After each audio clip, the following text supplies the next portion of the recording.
Žinios lengvai. Remia Telia. Kviečiame klausyti žinias apie svarbiausius savaitės įvykius lengvai suprantama kalba.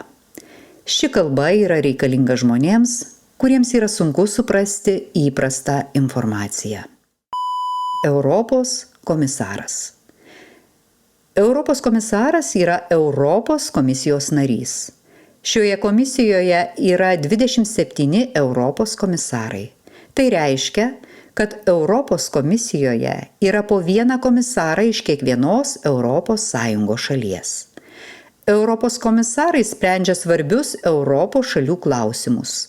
Lietuva yra ES šalis. Tai reiškia, kad Lietuva taip pat turi išsirinkti savo Europos komisarą. Daug kas manė, kad Europos komisaru iš Lietuvos taps Gabrielius Landsbergis. Dabar jis yra užsienio reikalų ministras. Lietuvos prezidentas Gitanas Nausėda nepritarė, kad Gabrielius Landsbergis taptų Europos komisaru. Tačiau praėjusį penktadienį Lietuvos prezidentas Gitanas Nausėda pritarė, kad Europos komisaru iš Lietuvos būtų Andrius Kubilius. Kiti Lietuvos politikai taip pat palaiko Andrių Kubilių. Jis yra Lietuvos politikas, jau daug metų dirba Lietuvai ir Lietuvos žmonėms.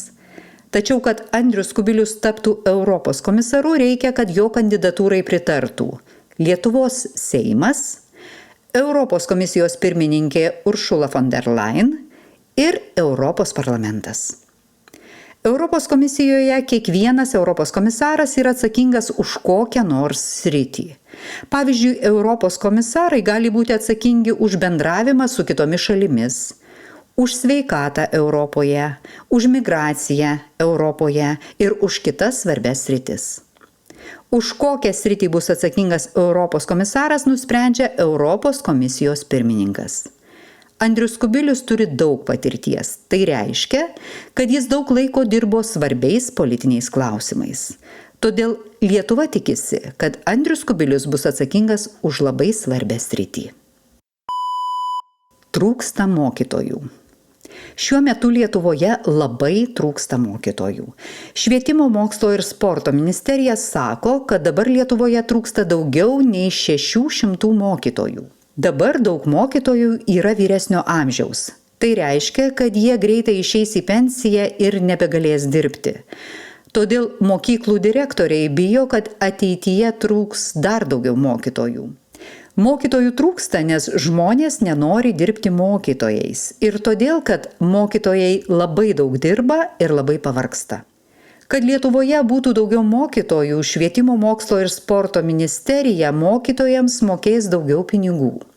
Kai mokytojų atlyginimai bus didesni, daugiau žmonių norės tapti mokytojais.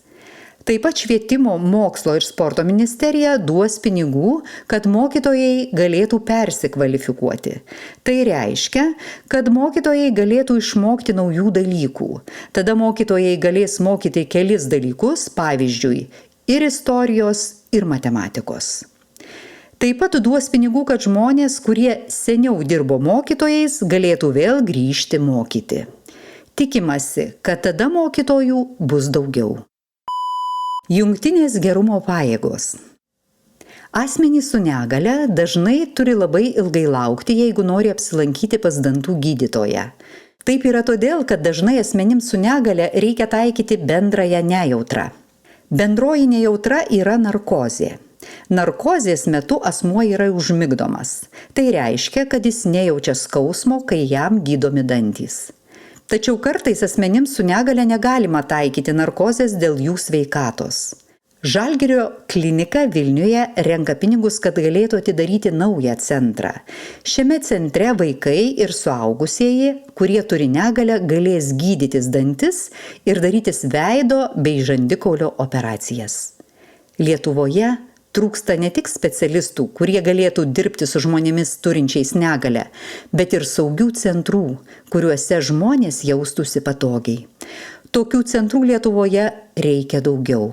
Tada žmonės su negale galės saugiai ir greitai apsilankyti pas dantų gydytoją.